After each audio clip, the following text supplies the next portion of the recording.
Assalamualaikum warahmatullahi wabarakatuh.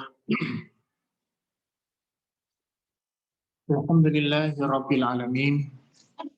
Alhamdulillahilladzi adhaba 'anna al-hazan inna rabbana laghafurun syakur. Alladzi aujaba 'alaina bi fi'lil ma'muri wa tarkil mahdzur. Asyhadu an la ilaha illallah wahdahu la syarika lah wa asyhadu anna Muhammadan abduhu wa rasuluhu sallallahu alaihi wasallam wa ala alihi wa ashabihi amma ba'd. Pertama, kita panjatkan syukur kepada Allah Subhanahu wa taala pada pagi hari ini kita diberikan kesehatan oleh Allah, diberikan kesempatan untuk menambah ilmu, meningkatkan ilmu sebagaimana doa kita yang senantiasa kita panjatkan di dalam salat, ihdinas syiratal mustaqim.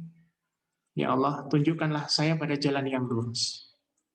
Syiratal ladzina an'amta 'alaihim ghairil maghdubi 'alaihim waladdallin amin. Itu jalannya orang-orang yang engkau beri hidayah. Syiratal ladzina an'amta 'alaihim. Jalannya orang-orang yang kau beri nikmat kepadanya. Yang dimaksud di sini adalah yang diberi nikmat yaitu adalah para nabi, para ulama, para fuqaha, dan orang-orang iman yang oleh Allah diberikan kenikmatan berupa hidayah, petunjuk, ilmu, dan diberikan kenikmatan setelah mati. Maka di dalam upaya kita menambah ilmu pada pagi hari ini adalah merupakan satu kebaikan. Ya. Kalau meninjau dari banyak dalil sekali, bahwa mencari ilmu di waktu pagi hari memiliki keutamaan. Keutamaannya adalah akan diberikan berupa pahala yang lebih baik daripada nilainya dunia dan seisinya. Sebagaimana dalam sabda Nabi Shallallahu Alaihi Wasallam, lawat watun aurahatan fisabilillah, khairum minad dunya wa ma fiha. Maka pagi-pagian dan sore-sorean di jalan Allah itu lebih baik daripada dunia dan seisinya. Daripada dunia dan seisinya. Baik, alhamdulillah kita mempelajari yaitu ini berkaitan dengan akhlak dan juga prinsip ya. Yang berjudul pertemanan sejati hingga kejana. Pertemanan sejati hingga kejana. Mungkin kalau kita membaca dari judulnya saja, ini ada mungkin pertanyaan kepada kita ya. Apakah mungkin pertemanan itu bisa sampai ke surga? Bukankah setiap orang itu pasti akan berpisah? Berpisah sebab perkara-perkara yang menjadi pemisah di antara manusia. Dan manusia di dunia itu akan berpisah memang. Ya, tetapi ada pertemanan, apakah mungkin pertemanan itu bisa tersambung kembali di saat manusia itu terpisah dari kematian? Ya. Jawabannya nanti akan dijawab insya Allah ya. Ada beberapa syarat pertemanan itu akan membawa kita hingga sampai kepada akhirat ya. Bukan hanya pertemanan yang baik, tapi pertemanan yang buruk pun itu juga akan membawa dampak yang buruk bagi seseorang di akhirat nanti. Ya.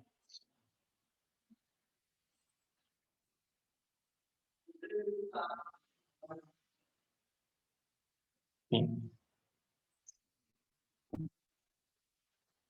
Jika kita bertanya, mana yang lebih baik, memiliki teman atau tidak? Apabila berteman, pilihan seperti apa teman yang baik itu? Nah, banyak dari para muslim, ya, banyak dari orang manusia itu yang memilih untuk tidak berteman. Bahkan mereka nggak suka berteman, nggak berteman, nggak suka menjadi teman, nggak suka mencari teman. Dia suka hidup sendiri. Senang apabila dia hidup sendiri. Ya, makan sendiri, segala sesuatu sendiri, ada kesusahan ditanggung sendiri, senang ya dimakan sendiri, bahagia dimakan sendiri, dapat duit banyak ya dihabiskan sendiri. Nah, ada tipe-tipe orang yang seperti ini individualisme ya di dalam Islam. sifat individu yang seperti ini itu ada dua perkara. Yang pertama, boleh apabila dia hidup sendirian di kalangan orang-orang musyrik. Hidup sendirian di kalangan orang-orang kafir. Ya. Kalau dia hidup sendirian di tengah-tengah orang-orang kafir, maka memang di dalam Islam tidak dibolehkan kita untuk berteman dengan orang-orang musyrik. Yang seperti ini dibolehkan. Tapi jika kita hidup di kalangan orang-orang Muslim, ya, apalagi yang mayoritas Muslim, maka hidup sendirian itu di dalam Islam tidak dibolehkan, dilarang. Ya. Walaupun ada dalil yang mengatakan tu balil ghuraba alladzina yumassikuna bi kitabillahi hina tutfa. Yang dikatakan ghuraba, Nabi mengatakan beruntunglah orang yang asing. Siapa orang yang asing? Itu adalah orang yang hidup sendirian di tengah orang banyak, yang mana kebanyakan manusia mereka tidak menetapi sunnah, mereka tidak menetapi firman Allah, mereka tidak menetapi sabda Nabi Shallallahu Alaihi Wasallam, sedangkan dia sendiri menetapi firman Allah dan juga sabda Nabi Shallallahu Alaihi Wasallam. Artinya seseorang yang berdiri di atas keteguhan keimanan di antara orang-orang yang mereka tidak menetapi keimanan, tidak menetapi kebenaran. Ini namanya ghuraba. Ghuraba, orang yang asing, orang yang hidup sendiri di dalam menetapi kebenaran. Orang yang seperti ini tidak akan ditinggal oleh Allah. Nah, jika kita berteman dengan banyak muslim, kita hidup di kalangan orang-orang muslim dan kita hidup di negara muslim, di desa muslim, ya, maka ada satu kaidah di mana kita dianjurkan untuk berteman. Kita dianjurkan untuk berteman. Dan tetapi dengan catatan memilih teman yang baik. Teman yang baik itu yang seperti apa? Teman yang baik itu apakah teman yang hanya sekedar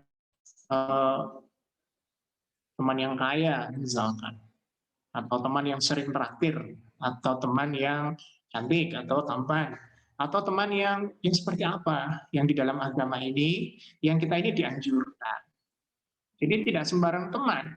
Walaupun kita hidup di kalangan muslim, tetapi tidak semua orang muslim dapat dijadikan sebagai teman. Memang secara dalil al-muslimu akhul muslim. Al-muslimu akhul muslim. Al-muslimu akhul muslim. Jadi orang Islam itu adalah saudara Islam yang lainnya. Yang artinya di dalam persaudaraan muslim memang iya. Setiap orang muslim, setiap orang mengucapkan kalimat syahadat, mengerjakan salat, mendatangkan puasa, zakat, dan seterusnya, mereka adalah orang-orang yang dalam kategori adalah saudara kita. Ya. Namun di antara persaudaraan ini ada pertemanan yang lebih dekat, ada persaudaraan yang lebih erat, yang lebih dekat. Yaitu adalah pertemanan yang khusus, yang spesial. Lantas pertemanan yang bagaimana? Yang dikatakan pertemanan yang spesial, jawabannya adalah pertemanan yang mampu bertahan hingga menuju ke jannah, menuju ke surga Allah.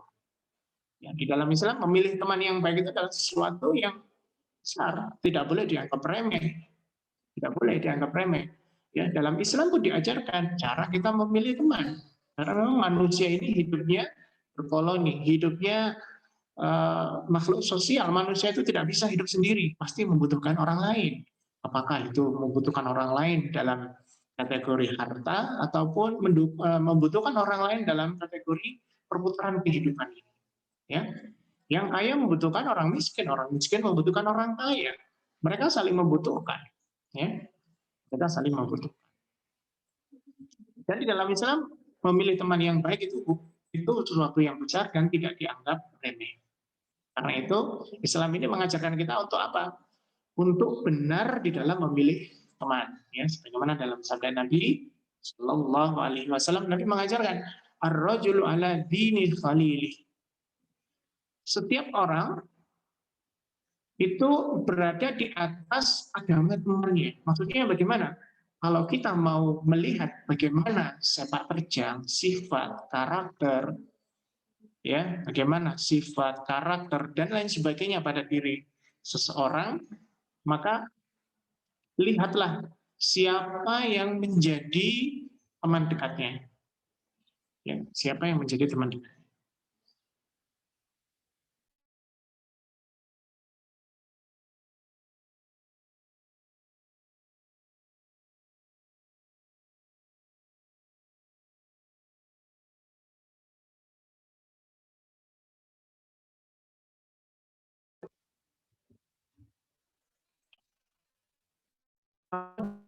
Ini orang laki-laki itu dilihat dipantau dari agama temannya.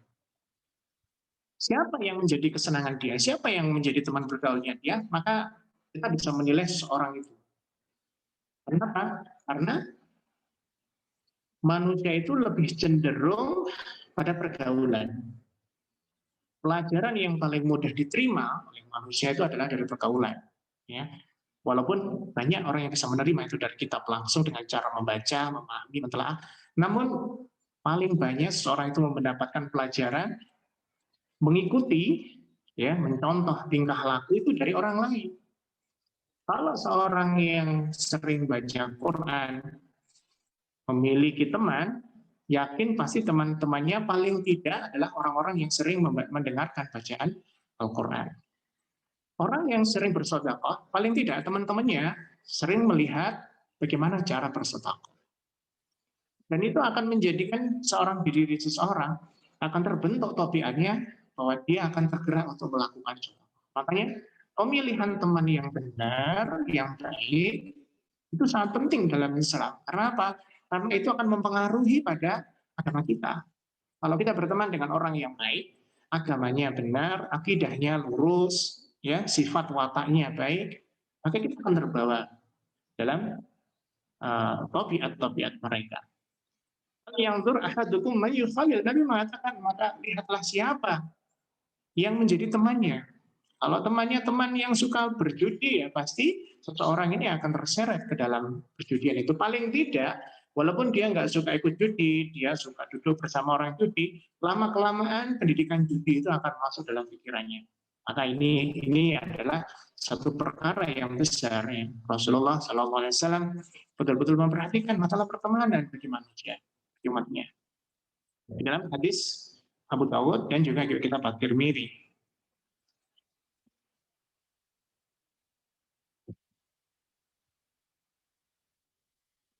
Nah, ada seorang ulama, seorang fuqaha, yaitu Imam Al-Ghazali, beliau mengatakan bahwa man jalasa ma'a thamaniyati asnaf minan nas zadahullahu thamaniyati asya. Ya. Ini adalah nasihat, ya, nasihat atau kalimat hikmah. Namun ini bukan dalil, artinya tidak selalu seperti ini. Hanya saja kebanyakan seseorang itu akan cenderung pada kalimat ini.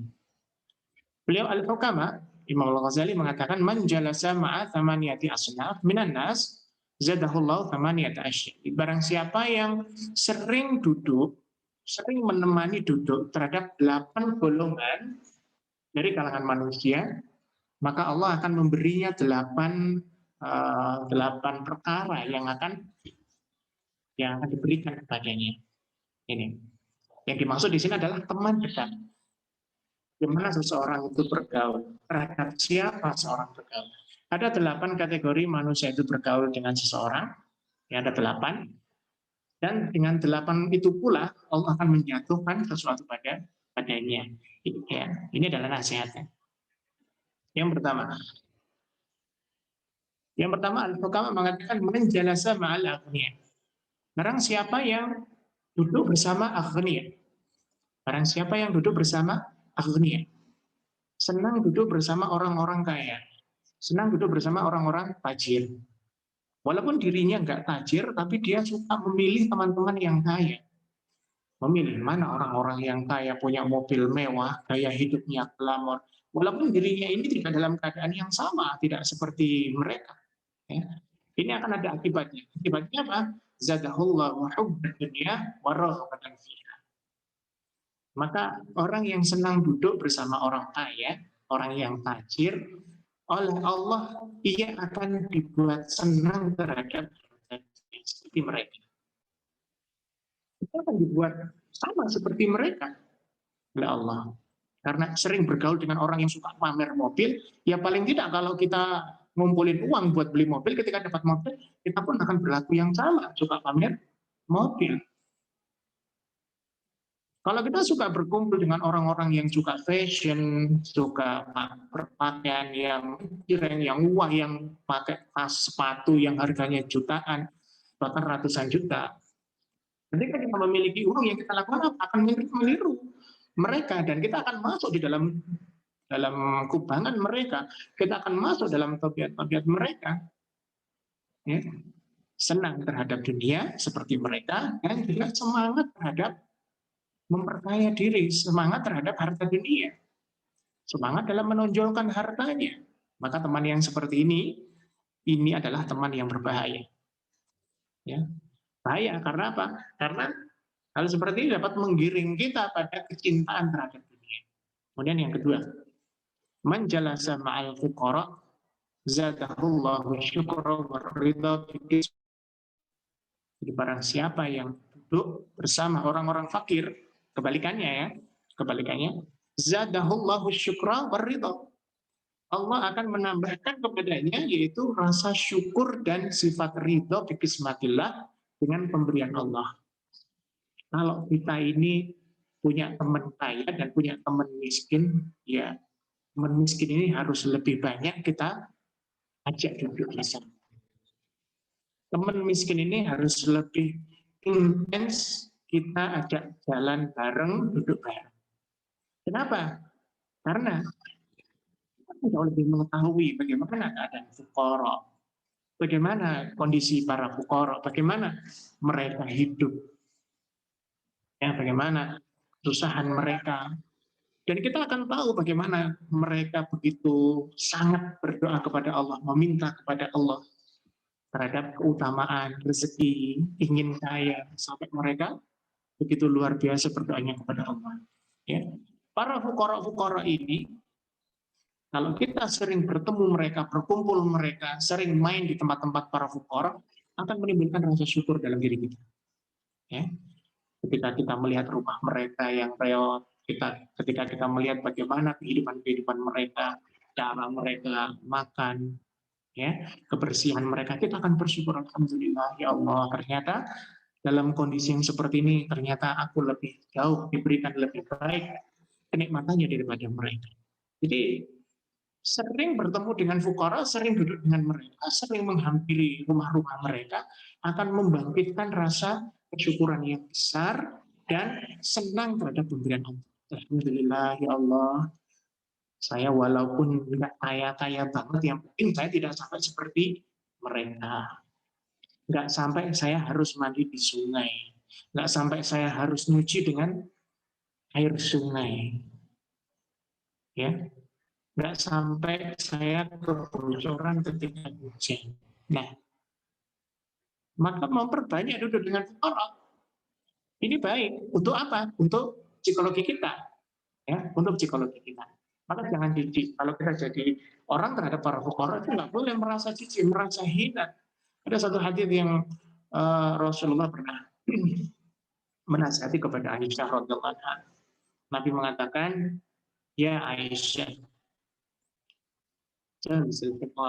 duduklah kamu dengan orang-orang fuqara. Maksudnya dengan para wanita fuqara. Ya. Fa'inna sesungguhnya, fa'inna yaumal qiyamah aqrabahum ilallah. Karena di hari kiamat nanti, orang yang paling dekat dengan Allah itu adalah para fuqara. Para fuqara. Kita harus tahu apa sebenarnya yang membuat para fuqara ini kepada Allah. Ini yang dimaksud adalah para fuqara yang beriman. Ya, harus dekati. Jadi jangan hanya memilih teman yang kaya, teman yang miskin pun justru nasihatnya Imam Ghazali harus kita jadikan teman utama. Supaya apa? Supaya hati kita banyak untuk bersyukur kepada Allah. Dan kemudian yang ketiga, menjalasa ma'al sultan zadahullahul kibra wa qasmata. Siapapun yang suka duduk bersama para pejabat-pejabat, para pemimpin-pemimpin, apa yang terjadi akan membentuk pada karakternya, yaitu sifat sombong dan keras hati. Kita tahu seorang pemimpin, seorang pejabat, itu tidak sembarangan menerima nasihat. Dia hanya menerima terhadap nasihatnya orang-orang tertentu. hanya menerima nasihat kepercayaannya saja. Dia tidak mudah menerima omongan orang, tidak mudah menerima nasihat orang, masukan orang, dia tidak mudah. Artinya apa? Ini akan jatuh pada kecenderungan sifat keras hati dan sifat sombong. Yang disebut sombong itu kan tenas, suka menolak barang hak dan meremehkan manusia. Kalau kita suka duduk dengan pejabat, akhirnya apa? Kita duduk dengan sopir, kita merasa hina. Kita duduk dengan para tukang sapu, merasa hina. Karena apa? Kebiasaan kita duduk dengan para orang-orang kaya, duduk dengan orang-orang hebat. Makanya jangan sering-sering duduk dengan orang-orang hebat. Duduklah dengan orang-orang yang berjuang. Banyaklah belajar dari orang-orang yang berjuang dan jangan banyak duduk bercerita dengan orang-orang yang kaya, sukses. Jangan. Ya, kalau duduk dengan mereka tujuan mencari ilmu boleh, tapi kalau duduk dan memperbanyak waktu bersama mereka ini akan membuat kita celaka. Hati kita akan keras, hati kita akan menjadi seperti mereka. Kesombongan itu akan melekat pada diri kita. Kenapa? Karena sedikit-sedikit kita akan membanggakan pertemanan kita. Manusia itu lebih dominan sering kali dalam kehidupan sehari-hari itu apa? Sangat berpengaruh terhadap bagaimana dia bergaul, terhadap siapa dia bergaul, dan bagaimana hasil yang mereka bergaul. Yang keempat, waman jalasa ma'an bisa zadahullahul jahla wasyahwah. Barang siapa yang banyak duduk dengan para wanita, ini laki-laki, nasihat laki-laki ya. Begitupun juga sebaliknya. Maka zadahullahul lahwa, zadahullahul jahla wasyahwah. Maka Allah akan semakin menambah kepadanya adalah sifat bodoh dan juga syahwat. Ini bagi seorang laki-laki. Ya, laki-laki bertemannya dengan laki-laki, jangan suka duduk lama dengan para wanita. Ya, bapak-bapak sukanya ngerumpi dengan ibu-ibu. Ya, ngerumpi dengan ibu-ibu di pojokan, ya, sambil arisan, sambil gunjing sana, gunjing sini. Ya, dari satu perkumpulan arisan yang cowok cuman dia saja. Ternyata karena dia senang kalau kumpul dengan para ibu. Yang terjadi apa? Yang terjadi adalah dia semakin lama akan semakin bodoh. Semakin bodoh di dalam masalah agama, semakin bodoh di dalam masalah hikmah. Ya, itu. Dan akan timbul syahwat yang besar. Karena apa? Karena dia sering bergaul dengan teman wanita. Apalagi kalau teman wanitanya cantik, teman wanitanya seksi, teman wanitanya banyak janda, teman wanitanya orang-orang yang kesepian. Berani kalau ngomong, nantang-nantang apalagi ya, kita akan lebih jatuh pada wanita. Nah, ini berlaku juga untuk wanita. Wanita jangan juga bergaul dengan laki-laki. Karena apa? Karena perempuan pun akan menjadi bodoh dan akan dipenuhi dirinya dengan syahwat. Dengan syahwat. Karena apa? Ya syahwatnya terhadap laki-laki. Perempuan kumpul dengan perempuan, laki-laki kumpul dengan laki-laki. Ini ada anjuran, nasihat, karena banyak sekali hikmah di dalamnya. Banyak sekali hikmah di dalamnya. Ya. Jika dalam urusan pekerjaan, bolehlah ya, dalam urusan pekerjaan, ya, karena itu tidak secara kontinu, tidak secara terus-menerus dalam waktu kita. Ya, setelah selesai, pergi, cari teman sesama perempuan untuk makan, sholat, pergi kemana saja, naik kendaraan, mau ziarah, mau berkunjung ke rumah teman, silaturahim, ajalah teman perempuan. Ya, jika tidak memiliki keluarga. Kemudian yang kelima, momen jalan sama asyibian, zadahullahu lahwa wal mazah. Jadi kalau barang siapa yang banyak duduk menghabiskan waktunya dengan anak-anak, dengan anak kecil, maka Allah akan memberi kepadanya, Allah akan menambahkan kepadanya itu sifat lahwa wal mazah. Dan banyak bercanda, banyak bergurau. Ya. Waktunya akan habis digunakan untuk main-main. Ya, main-main. Kalau bermain dengan anak kecil, anak yang lucu, anak yang menggemaskan, ya pasti senang ya, melalaikan, lupa kepada zikir, lupa kepada Allah, ya senang bermain dengan. Boleh nggak? Boleh, tapi itu sesaat, 2 saat. Tidak boleh terus-menerus seperti itu. Nah, bagaimana dengan ibu-ibu yang memiliki anak kecil yang lucu, yang sering bermain-main? Ya, ini berbeda dengan yang seperti itu. Kalau seorang ibu, walaupun memiliki anak pun juga harus hati-hati. Ya, tidak boleh ikut hanyut di dalam dia sedang bermain, asiknya bermain dengan anaknya, sehingga melupakan waktu sholat, melupakan waktu zikir, melupakan waktu ibadah. Kalau nurutin anak kecil ya pengennya main terus, bercanda terus, bergurau terus, begitu seterusnya. Karena sifat anak kecil itu adalah senang pada sesuatu yang membahagiakan, sesuatu yang happy-happy. Ya, seperti itu. Kemudian yang keenam, waman jalasa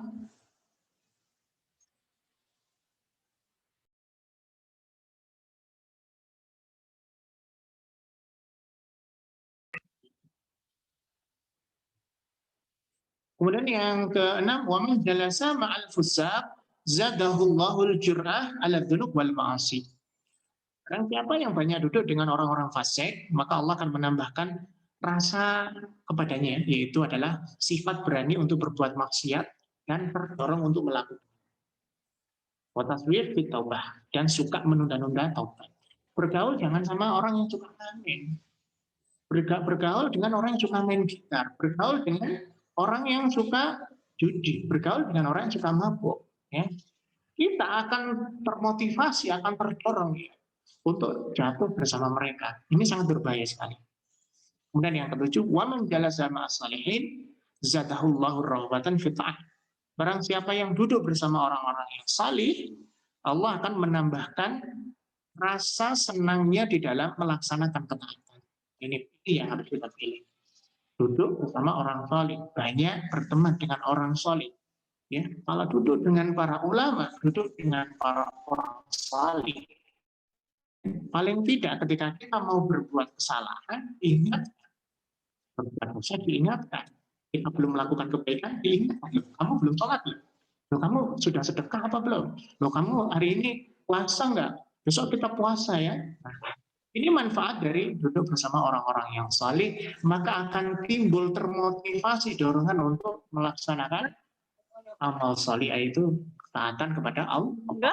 Kemudian yang terakhir, yang ke-8, wa man jalasa ma'al ulama zadahullahul ilma wal wara. Semakin banyak kita berteman dengan orang yang berilmu, maka itu akan semakin menambahkan ilmu pada kita, dan juga wara. Wara itu adalah sifat mutawarik, sifat hati-hati. Berteman dengan ahli ilmu itu sama seperti kita berada di sebuah perpustakaan. Seperti kita berada di sebuah perpustakaan ilmu. Ketika kita tidak memahami, tinggal bertanya. Maka akan dijawab oleh ilmu itu. Jadi satu keberuntungan sekali ketika kita semakin banyak teman-teman yang banyak berilmu, ya, mengerti akan sholat, mengerti akan halil, ya, mengerti akhlak. Tapi kalau kita bergaul dengan orang yang tidak mengetahui ilmu, ketika kita melakukan sesuatu, dianggapnya, kamu kok aneh. Kalau kita berteman dengan orang yang berilmu, dia tahu, oh memang ini ada dalilnya, memang ini adalah sunnah, ini adalah perintah Allah, ini adalah perintah Rasulullah. Yang kita ketahui dapat kita gali dari mereka. Ini kita ingat nasihatnya Luqman, ya, Luqman itu adalah seorang juru hukum di zaman dahulu, yang terdapat dalam surah Al-Luqman. Luqman nasihat kepada anaknya, ya bunayya, jalisul ulama wa zahimhum, duduklah kamu dengan para ulama dan rapatkanlah lututmu. Senanglah kamu duduk dengan para ulama dan rapatkan lututmu. Maksudnya apa? Maksudnya banyaklah kamu duduk dengan ulama dan mengambil manfaat darinya. Jangan duduk dengan ulama atau tidak mengambil manfaat. Ini juga salah. Ini juga salah.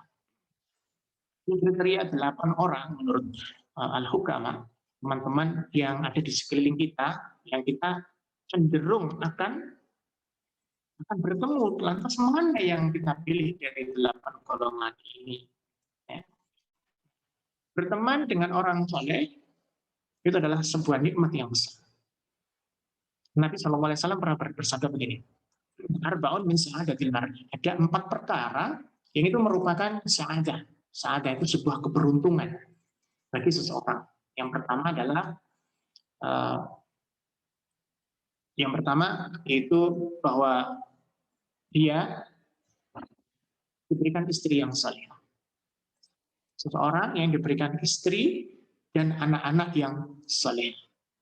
Kemudian yang kedua, itu seseorang yang diberikan teman-teman yang saleh. Teman-teman yang saleh. Istri salehah, anak saleh, teman-temannya juga saleh.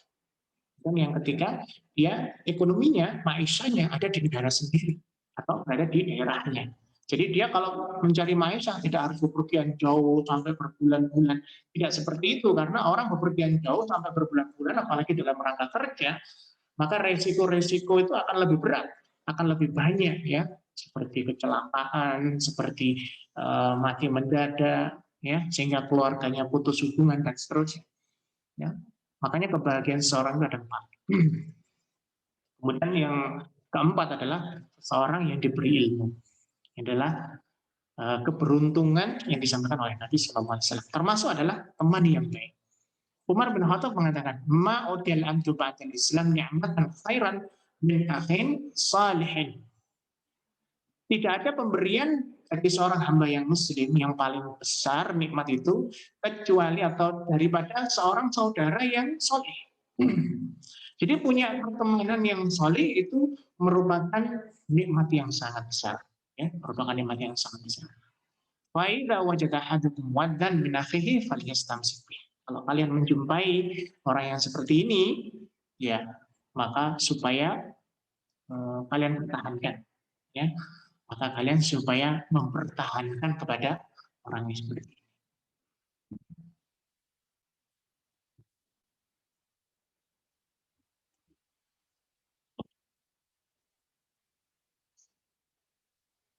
Oke, lanjut. Nah, memilih kriteria teman akrab dalam hidup. Ini gambaran ya, ini sebuah gambaran bagi kita. Nah, bagaimana sih cara memilih teman yang bisa kita gunakan sebagai teman akrab?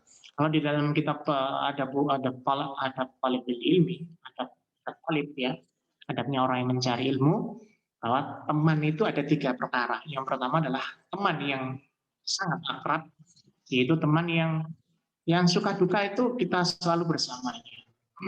Ya, biasanya teman yang seperti ini teman yang sangat membekas dalam hati dan selalu teringat bahkan sampai menjelang akhir hayatnya itu dicari sama dia. Ya, teman-teman yang susah payah ya, dirasakan bersama, ini namanya teman akrab, sahib akbarib. Ada juga teman yang hanya sekedar diambil manfaatnya saja. Itu pertemanan yang diambil manfaatnya. Kenal tapi di dalam urusan bisnis. Kenal dalam urusan suatu perkara. Misalkan punya teman seorang polisi atau punya teman seorang ahli hukum negara misalkan, atau punya teman yang link bisnis ya. Ini adalah teman-teman yang kita mengambil manfaatnya saja, tapi kita tidak menghabiskan waktu bersamanya dan tidak menggantungkan hati bersamanya. Kemudian yang ketiga, teman yang ketiga adalah teman yang kita kenal lantas kita melupakan. Nah, di antara model teman ini, kalau kita memilih yang pertama, menjadikan seseorang itu menjadi teman akrab, maka pilihlah yang kriterianya itu alim. Alim itu pandai dalam masalah ilmu. Alim itu banyak mengetahui wawasan mengenai ilmu dalil. Banyak menguasai dalil-dalil, banyak menguasai ilmu. Kemudian fakih. Itu dia bukan hanya pandai, tapi dia juga fakih. Fakih itu berarti dia memiliki kefahaman, memiliki keutamaan di dalam cara berpikir menggunakan ilmu itu. Hanya orang yang berilmu tetapi tidak fakih. Ya. Dan seseorang itu tidak akan bisa menjadi fakih tanpa ilmu.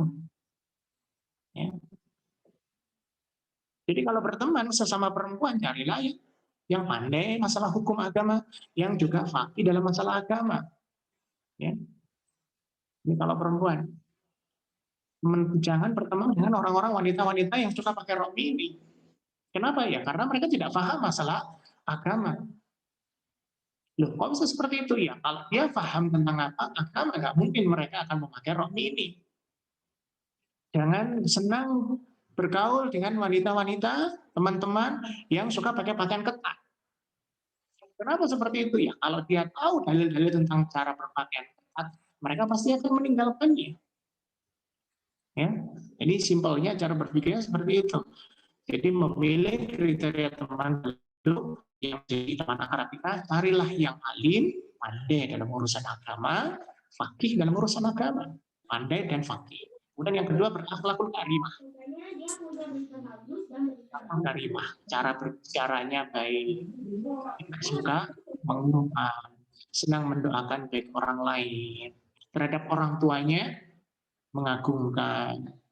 Ini orang-orang yang berakhlakul karimah, menjaga harga dirinya, menjaga martabatnya, tidak suka pamer. Ya. Kalau kita bergaul dengan orang-orang yang suka pamer, orang yang bicaranya kotor, bicaranya jelek, suka mengadu domba, maka yang terjadi kita pun akan seperti mereka, terbawa seperti mereka. Doktrin mereka itu sangat kuat. Ya, bergaulah dengan orang yang kuat imannya, senang ibadah, ya nggak tergoyangkan walaupun bepergian, misalkan waktunya sholat, walaupun dalam kendaraan dia ngajak sholat, walaupun tidak ada air dia ngajak untuk tayamum, ngajari tayamum. Ya, ini senang beribadah. Besok puasa yuk, puasa Senin Kemis yuk. Besok kita ngumpulin dana yuk buat sedekah. Besok kita ini yuk, kita ini. Nah, punya teman seperti itu tuh luar biasa. Itu benar-benar satu perhiasan yang sangat berharga sekali. Ya. Kemudian punya teman yang senang menasehati. Senang menasehati. Ada loh orang itu yang nggak senang punya teman yang suka nasihati. Kalau nasihat dikit selalu dibilangnya, wah kamu tuh sok kiai, kamu tuh sok ustazah, kamu tuh sok ustad, kamu itu sok alim. Ya, ada orang seperti itu. Nggak boleh. Ketika kita dinasihati oleh teman kita, maka terimalah. Kalimatul hikmah dhallatul mu'min. Faman wajada fahuwa ahaqqu bih. Ya, nasihat itu adalah barang hilangnya, barang berharganya orang iman yang kemudian hilang. Lalu ditemukan oleh teman kita dan teman kita memberikannya kepada kita. Maka yang kita lakukan adalah fahuwa ahaqqu bih, dan kita adalah orang yang lebih berhak untuk menerimanya. Jadi kalau dapat nasihat itu sama seperti kita itu diantar sebuah benda yang sangat berharga yang kita itu kehilangan. Kan orang itu berbuat salah itu sebenarnya bisa terjadi karena lupa, ya kan? Karena lupa, karena melupakan, karena menghilangkan sesuatu, menghilangkan ingatan kita pada hal itu. Maka kemudian ada teman yang mengingatkan, itu sama dengan dia mendatangkan kembali ingatan kita, mendatangkan kembali ilmu kita. Teman yang senang menasihati. Kemudian zuhud dan sederhana. Kalau punya teman jangan cari orang yang suka pamer harta, jangan suka yang glamor, ya. Tuh, insya Allah. Manusia itu kalau lebih cenderung ya mencari kemuliaan itu dengan menggunakan harta-harta yang atau sesuatu yang fana, sesuatu yang fana. Ketika seseorang itu mencari kehormatan dengan sesuatu yang fana, maka kehormatan itu pun akan fana. Orang mencari kehormatan dengan dunia, maka dia tidak akan bertahan lama. Karena apa? Karena dalilnya kullu man 'alaiha fan. Kullu man 'alaiha fan wa yabqa wajhu rabbika dzul jalali wal ikram. Dan yang kekal itu adalah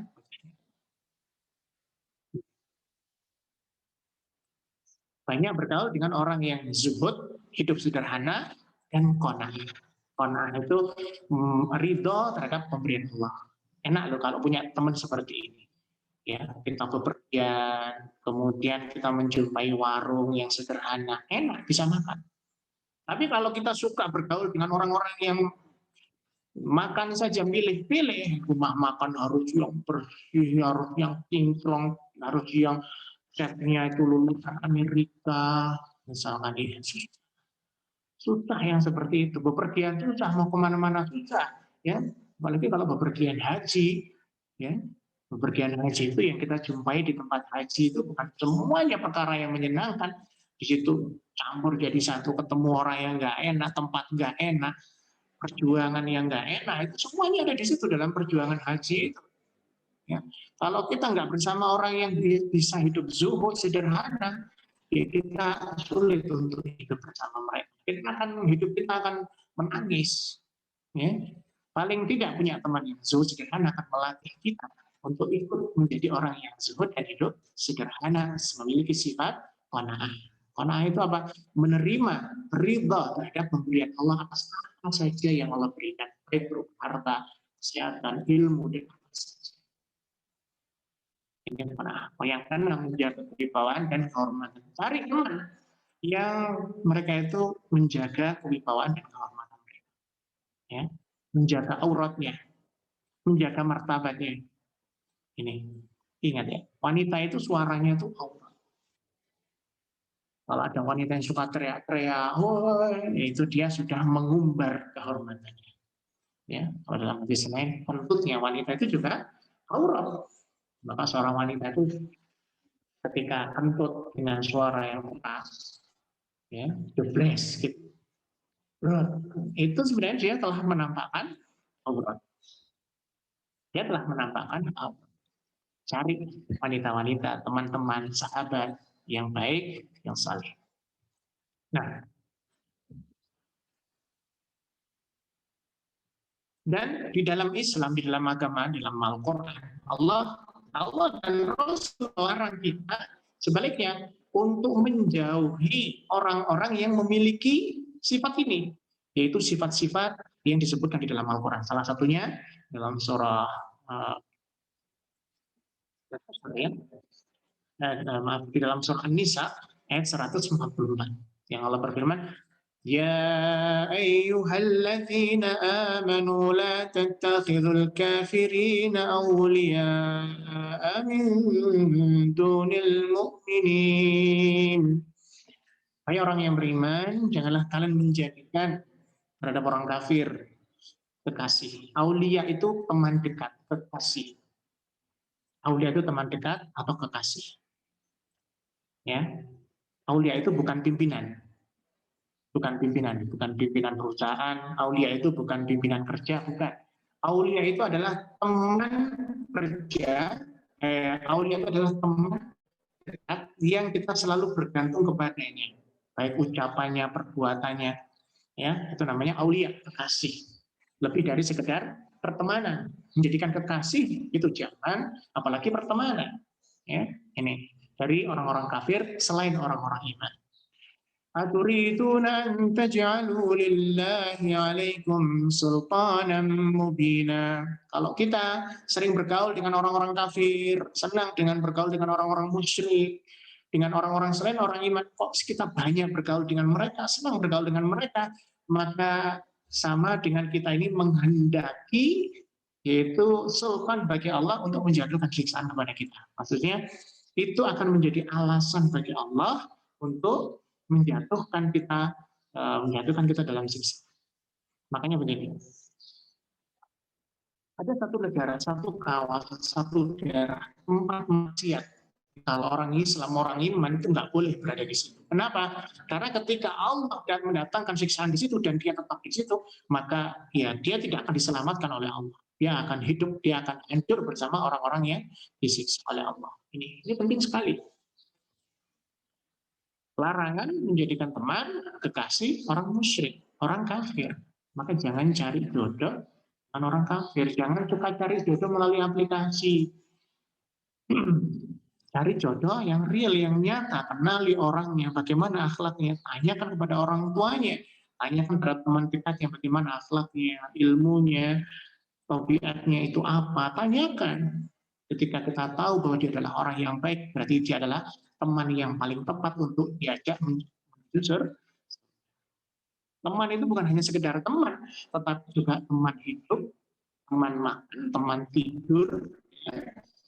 Ini artinya adalah menjadi pasangan hidup, memilih pasangan hidup.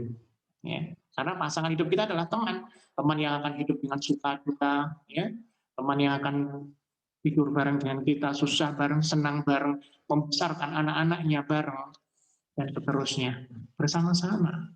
Ini namanya pertemanan. Ya. Nah, kemudian jangan berteman atau kita ini dilarang berteman dengan orang-orang yang mengikuti syahwat dan syubhat. Syahwat itu orang yang gemar bermaksiat, ya, gemar bermaksiat, ya, gemar pamer, gemar gemar maksiat, ya, senang ngamen, suka nyanyi-nyanyi, suka bermusik ria, ya, jangan, jangan. Kita carilah teman yang pandai baca Quran. Kita cari teman yang pandai menghafal hadis. Kita cari teman yang banyak ilmunya, mengetahui ilmu nahwu, sharaf, ilmu Arab, atau teman yang bermanfaat. Untuk apa? Bermanfaat untuk kehidupan kita dan agama kita. Dan jangan bergaul dengan orang-orang yang syubhat.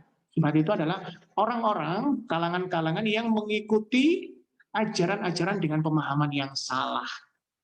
Ajaran-ajaran dengan pemahaman yang salah.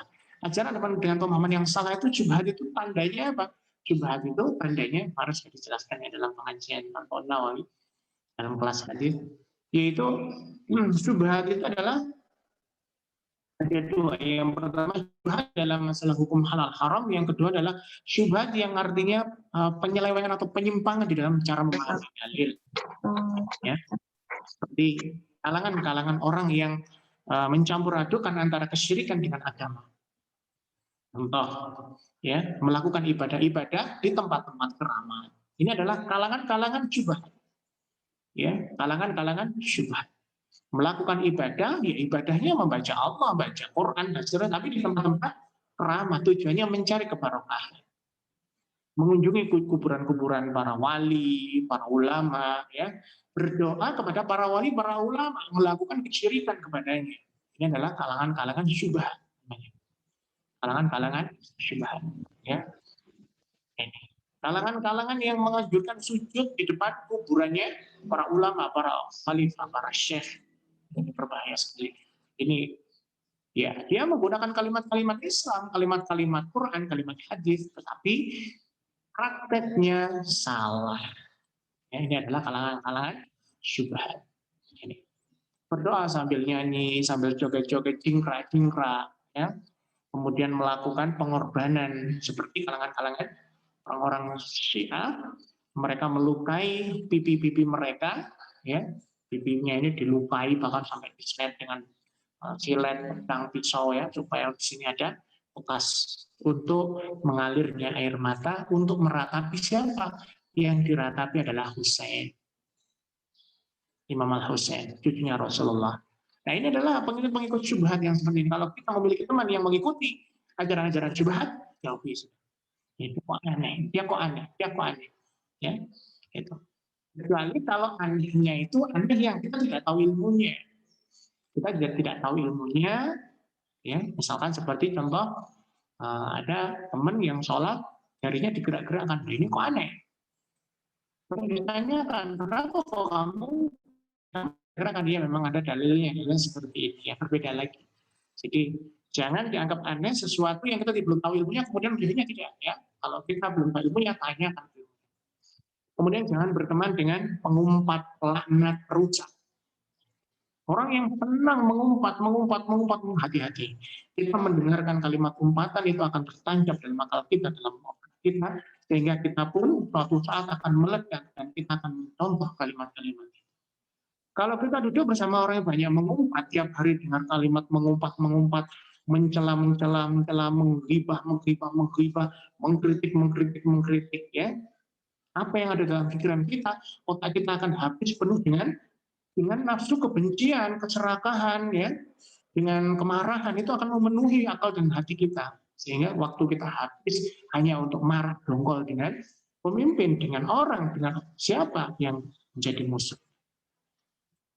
Makanya kalau ada orang seperti itu, tinggalkan, sudah. Tinggalkan, ya, tinggalkan.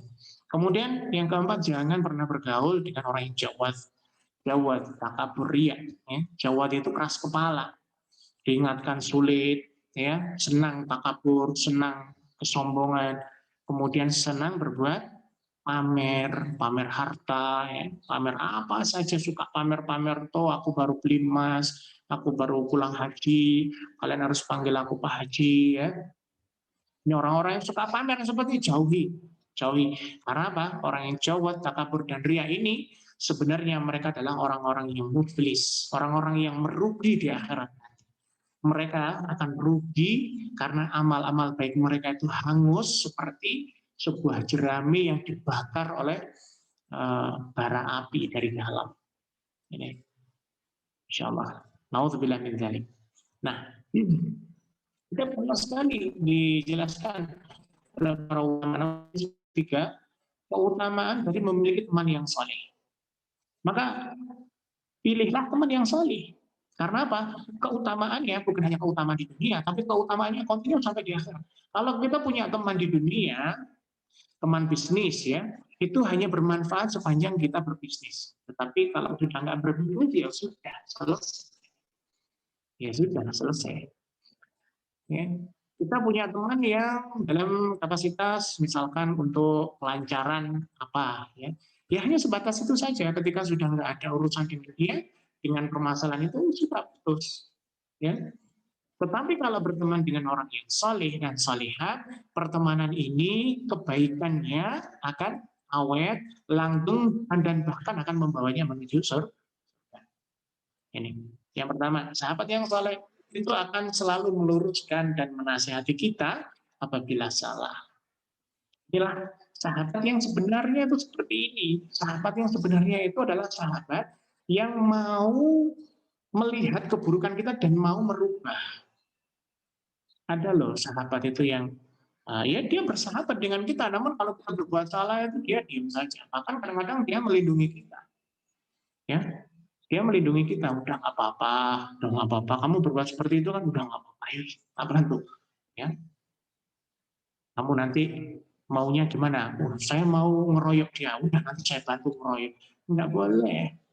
Ya, kalau orang yang solih, dia akan selalu mengingatkan kita, menasihati kita dalam kesalahan kita, meluruskan kebengkokan kita. Ini loh yang baik. Ini loh yang baik. Ada satu nasihat seorang ahli ilmu ya, bahwa orang yang nasihat, orang yang seorang guru ilmu, orang yang menasihati kita, yang membimbing kita, itu adalah orang yang kemuliaannya di atas kemuliaan orang tua kita.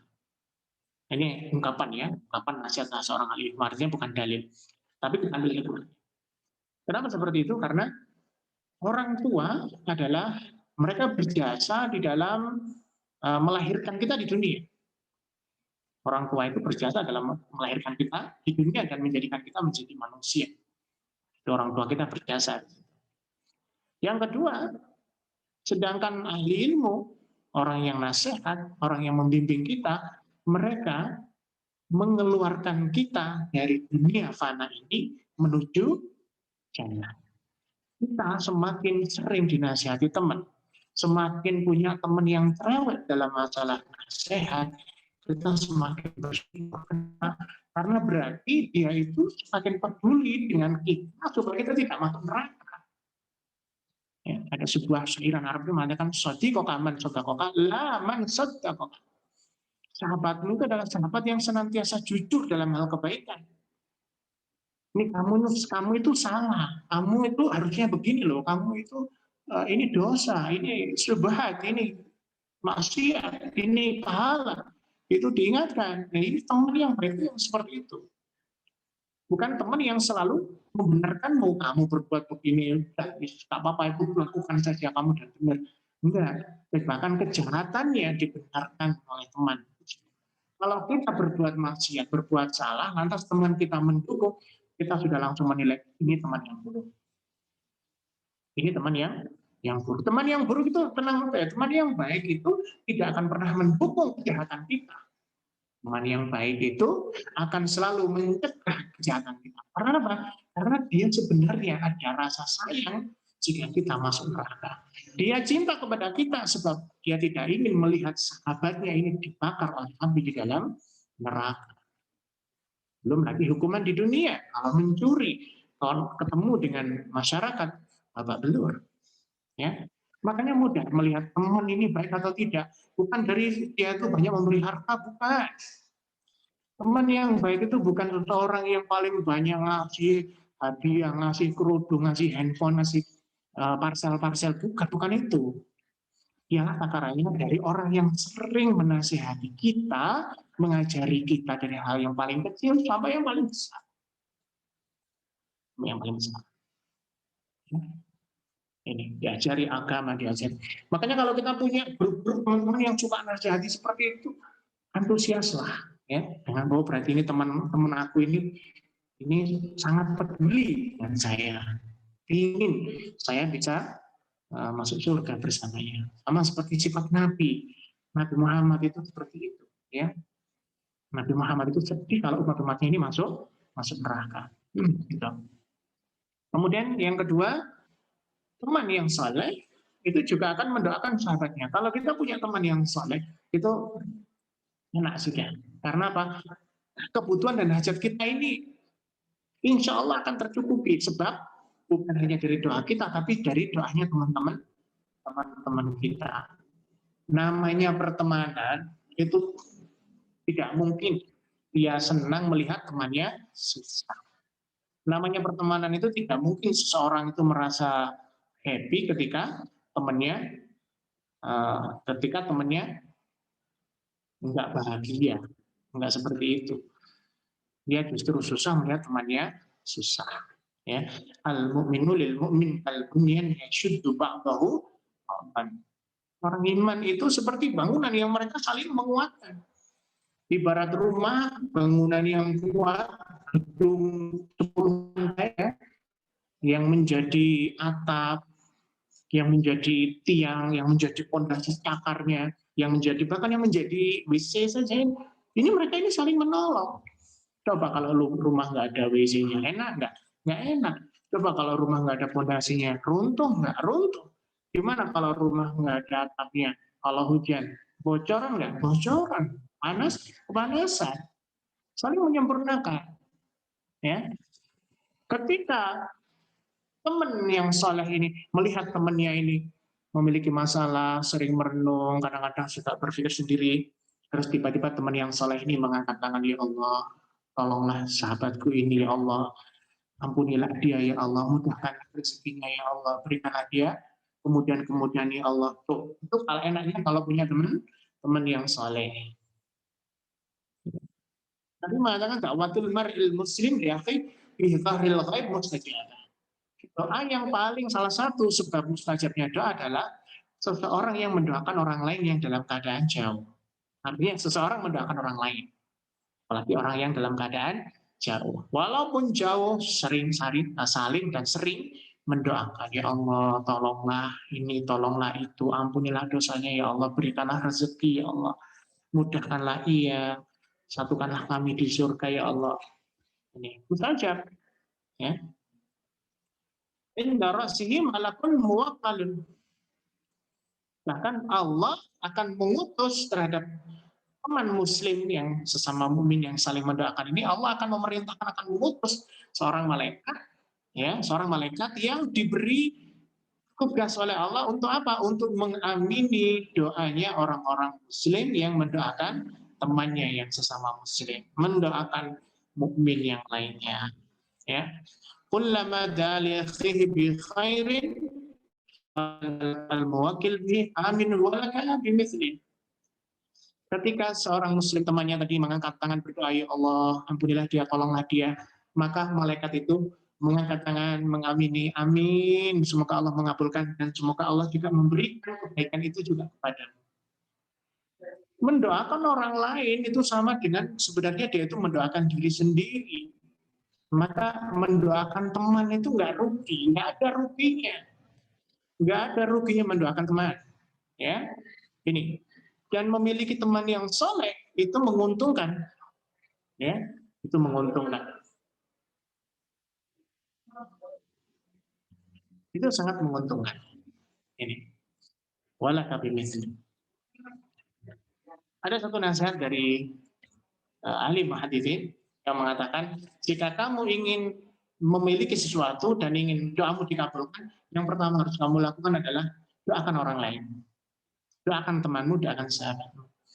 Maka jika kamu menginginkan kesehatan, doakan teman-temanmu itu sehat. Karena apa? Karena yang kamu ucapkan itu yang mengamini adalah malaikat kepadamu.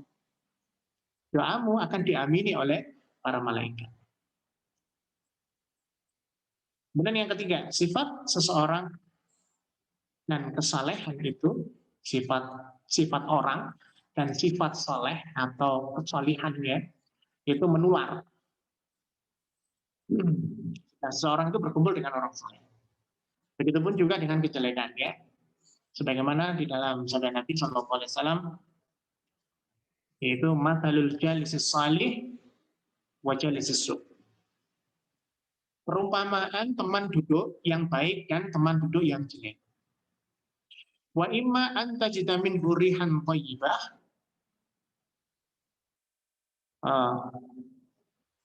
Imma ayyuhziyaka imma an tabta'a minhu wa imma an tajida min burihan thayyibah. Orang itu kalau berteman dengan para penjual minyak wangi, pedagang minyak wangi atau orang yang membawa minyak wangi, paling tidak kamu akan cipratan lah ya, diberi sama dia, dicobain, ini loh aku punya parfum bagus. Gitu. Kamu akan punya parfum yang bagus. Kemudian paling tidak kamu akan membeli, atau paling tidak kamu akan mencium aroma yang wangi dalam kehidupan sehari-hari. Jadi berteman dengan orang yang baik itu kita akan terdorong mengikuti tingkah lakunya, atau kita paling tidak akan tahu bagaimana cara beramal sholih, atau paling tidak pula kita melihat, oh ini loh kebaikan. Mata ini Bapak Ibu jamaah sekalian, kalau dihisab di hadapan Allah akan ditanya apa yang kamu lihat. Kalau mata kita menjawab, saya sering melihat kebaikan, maka mata ini dapat pahala. Orang yang matanya sering digunakan melihat membaca Al-Quran, matanya ini dapat pahala. Tapi kalau orang matanya digunakan untuk melihat maksiat, matanya berdosa. Orang yang punya teman yang solih, dia berbuat amal solih terus-menerus, kita melihat kebaikan, maka kita dapat pahala. Telinga kita dapat pahala senantiasa mendengarkan kebaikan. Mendengarkan kebaikan. Tetapi kalau kita mendengarkan, melihat sesuatu yang buruk, teman yang buruk, mata kita berdosa, telinga kita juga berdosa. Ya. Nah, kemudian teman yang buruk, wa imma wa nafiqul kiri, teman yang buruk adalah teman yang digambarkan yaitu seperti peniup ubukan api atau pandai besi. Imma ayyuhriqa thiyabaka wa imma anta jidarihan khabitha. Kalau berteman dengan orang yang dekat-dekat dengan api, ya seperti contohnya tukang masak, orang yang suka ngibasin penjual sate, ya. Ya kalau penjual sate masih enak, itu kadang-kadang kita dikasih satenya, itu kalau dikasih, kalau enggak paling enggak kita beli ya. Tapi ini adalah tukang las, misalkan tukang las atau pandai besi, orang yang membuat besi dengan api, ya. Kalau kita sering bersama dia, dekat dengan dia, duduk bersama mereka, bekerja dengan mereka, kadangkala pakaian kita ini juga akan terkena api, atau terkena gosong, terkena bau sengatan gosong, ya. Atau ada kalanya kita akan mencium bau gosong dari si besi atau dari api itu. Badannya, baunya sangit semua. Nah, jadi kebaikan dan kejelekan seseorang, teman kita itu menular. Sama seperti penyakit virus ya, menular. Maka bergaulah dengan orang baik supaya kebaikannya nular. Bergaulah dengan orang yang baik, jauhi orang yang jelek, karena orang yang jelek sifat-sifatnya nular. Mungkin yang keempat ini yang paling besar sesuai dengan tema ini. Itu adalah dari semua keutamaan memiliki teman-teman yang baik. Keutamaan yang terbesar, keutamaan yang paling hebat, memiliki teman yang salih, teman yang salihat, teman yang sejati adalah teman yang bersahabat dengan kita atau berteman dengan kita, dan pertemanan ini hingga menuju surga kekal. Ini adalah kenikmatan yang sangat besar, paling besar, karena Setiap orang itu pasti akan berpisah karena suatu keadaan. Ya, sebuah pertemanan itu pasti akan berpisah. Tetapi pertemanan yang karena iman, pertemanan karena uh, ikatan rahmat dari Allah, karena ikatan keimanan dari Allah, ini akan kekal walaupun dipisahkan oleh kematian. Suami istri itu ketika sudah wafat, dia tidak akan putus suami istri. Hubungan ayah dan anak, ibu dan anak, sahabat, pertemanan, itu tidak akan putus walaupun sudah berada di akhirat. Memang ada dalil yang mengatakan bahwa ketika di akhirat kita akan nafsi-nafsi, artinya hisapan itu akan sendiri-sendiri. Tetapi ketika seseorang itu sudah lewat dari yaumul hisab, dari hisapan, maka yang pertama kali diingatnya adalah teman-temannya. Ada dalam surat Yasin. Akan ada seorang nabi yang didustakan oleh kaumnya, dan nabi ini ketika hendak akan masuk pintu surga, dia menoleh ke bawah melihat kaum-kaumnya yang masih dibakar di neraka. Dia mengatakan, ya Allah, seandainya mereka mengikutiku, niscaya mereka akan masuk surga bersamaku.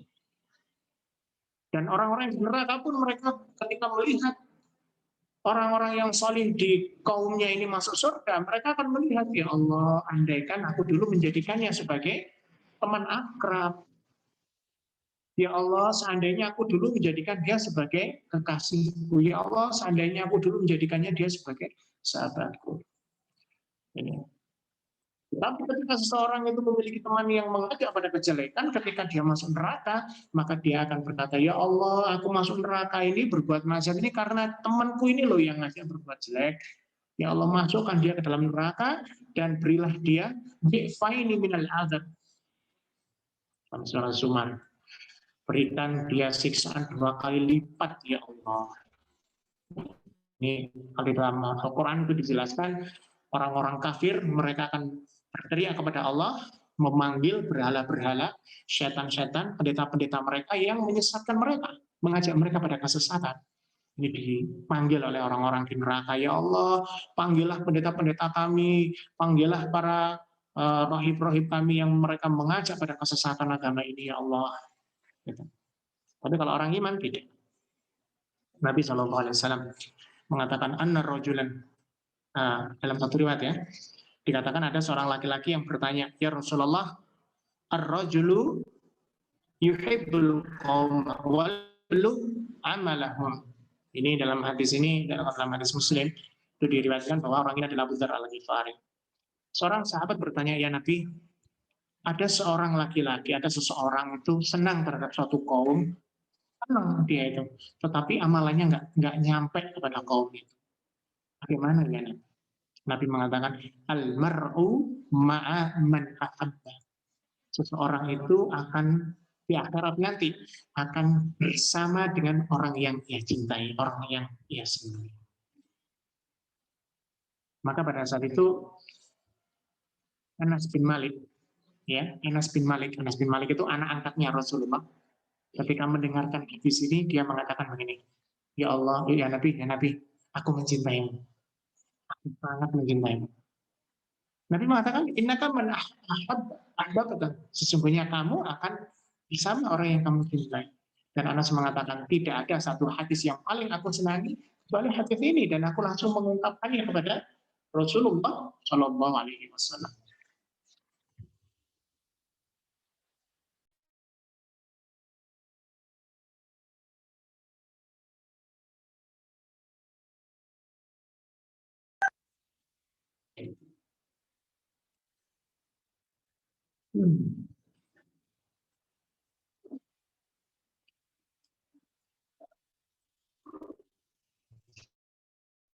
Kemudian ada satu hadis yang diriwayatkan oleh Anas bin Malik dalam hadis Ahmad. Ada seorang laki-laki yang datang kepada Rasulullah. Anak rajulan qala ya Rasulullah, mata as-sa'ah. Ya Nabi, kapan terjadinya kiamat? Nabi mengatakan, wa madza adatta? Apa yang sudah kamu persiapkan? Kok kamu nantang-nantang kiamat? Kamu tuh sudah punya apa sih? Kok tanya-tanya kiamat itu nantang kalau kamu? Wa ma adatta laha? Apa yang sudah kamu persiapkan untuk hari kiamat? Kemudian laki-laki itu mengatakan, lah, Tidak ya Nabi, saya belum mempersiapkan apapun. Artinya bekal saya itu sangat sedikit. Illa kecuali anni uhibbullah wa rasulah.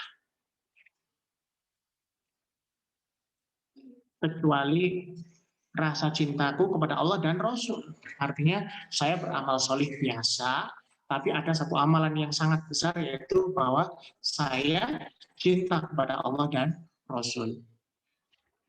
Kemudian Nabi mengatakan, fa'innaka man ahbabta ya, kamu akan bersama orang yang kamu cinta. Jika kamu cinta Allah, di akhirat kamu akan dekat dengan Allah. Jika kamu cinta kepadaku, maka di akhirat kamu akan dekat bersama. Kalau kita punya teman orang solih, maka di akhirat nanti ketika teman solih kita ini masuk surga, sedangkan kita masuk neraka, oleh Allah kita akan ditarik untuk bersamanya. Karena apa? Karena jalinan pertemanan, persahabatan, dan cinta. Kalau kita cinta suami, cinta istri, cinta anak mereka kepada mereka di dalam hal kebaikan, maka orang-orang yang kita cintai akan hidup bersama kita di surga. Ada satu dalil dalam Al-Quran ya, yang diriwayatkan penjelasannya oleh Imam Ibnu Katsir. Ketika seorang anak berada di pintu surga, ketika dia hendak mengetuk pintu surga, kemudian ada seorang malaikat yang membukakan pintu sebelum kita pintunya. Kemudian malaikat itu mengatakan, salam, salam, sejahtera wa marhaban, beruntung kamu, ayo masuk ke sini, ini kebahagiaan ini semua milik kamu. Dia melihat, anakku nggak ada, kok istriku nggak ada, kok bapakku nggak ada. Kemudian dia bertanya, mana bapakku, mana istriku, mana temanku, sahabatku. Kemudian malaikat itu menjawab, oh mereka masih di neraka, masih dibakar di bawah, masih digoreng di bawah. Terus hamba ini apa? Dia tidak masuk ke dalam surga, dia paling menangis dan mengatakan kepada Allah, ya Allah, aku beramal ini untuk mereka, ya Allah. Aku beramal ini untuk mereka, tolonglah mereka, masukkan mereka bersamaku ke dalam surga ini. Maka pada saat itu Allah mengatakan, innaka man ya, kamu akan hidup di dalam surga ini bersama orang-orang yang kamu cintai. Maka pada saat itu orang-orang yang di dalam neraka, keluarga-keluarganya dia, sahabat-sahabatnya dia, teman dekatnya, diangkat oleh Allah, dibersihkan oleh Allah, dan dimasukkan ke dalam surga yang derajatnya sama dengan hamba ini. Luar biasa. Yang habisnya saya bacakan habisnya luar biasa. Menangis kita. Begitu dahsyatnya memiliki seorang teman yang solih, yang teman ini sebenarnya dia adalah teman yang akan membawa kita juga masuk surga.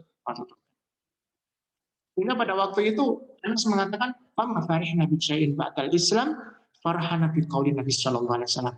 Selama aku masuk Islam, ucapan Nabi ini yaitu inna aman kamu akan hidup bersama orang yang kamu cintai. Ini adalah sebuah kalimat yang paling aku nangis selama aku berada masuk Islam. Kemudian Anas mengatakan, ya Nabi, anak ibu Rasulullah wa Abu Bakrin wa Umar wa ana arju aku nama ahum lihuyyin iyahum lihubbi iyahum wa in kuntu la amalu bi amalihim. Hadis riwayat yang artinya begini, ya Nabi, aku mencintai Allah, aku mencintai Abu Bakar, aku mencintai Umar, aku mencintai Utsman. Kenapa? Aku mencintai mereka karena aku ingin hidup bersama mereka di surga nanti. Walaupun amalku tidak seperti mereka. Kita punya teman yang solih, tidak harus nunggu kita jadi ahli solih baru cari teman solih. Enggak, ya. Tidak ada istilahnya kata jadi orang solih dulu baru berteman dengan orang solih. Tidak.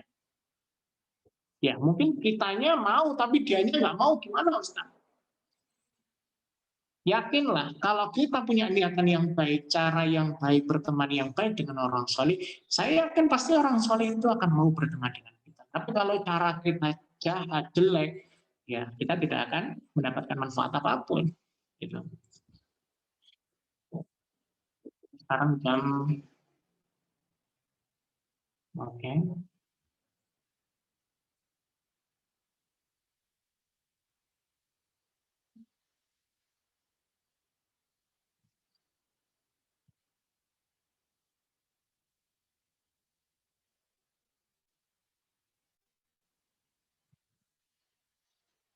Saya nggak bisa lihat jam, ini jam berapa? Hmm.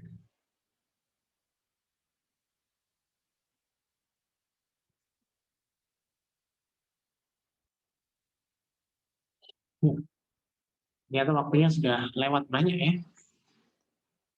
Oke, baik. Insya Allah hadis yang panjang mengenai eh, syafaat, syafaatnya seorang sahabat, insya Allah akan disampaikan pada pertemuan yang akan datang. Jazakumullahu khaira, subhanakallahumma wa bihamdika, asyhadu an la ilaha illa anta astaghfiruka wa atubu ilaik.